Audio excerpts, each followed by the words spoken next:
Isang gabing tulog, pagkagising, tanaw na ang destinasyon.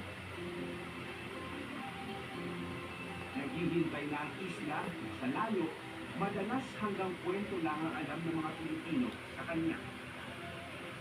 Maraming pangalan na ang tinawag sa isla.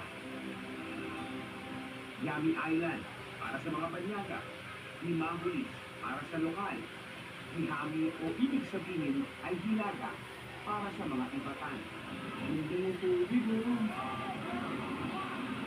Sobrang klaro.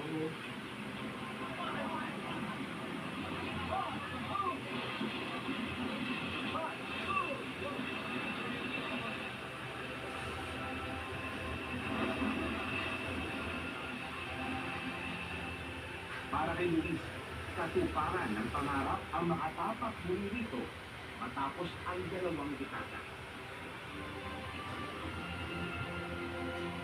Uninhabited o walang nakatira sa isla. Pero dati yun. Ngayon, hugad na ito ng mga sundalo. Yung sinasabi nga nila dito, sobrang lapit natin sa Taiwan, sir. Na makakaagit tayo dapat na station, station. Taiwanese station.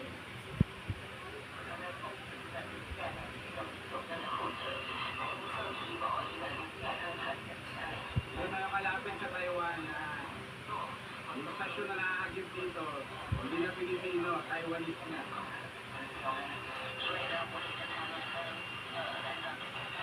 Puro ba rin hindi may limited tayo. Hindi nga lang may limited. Ilan sa rad mo ang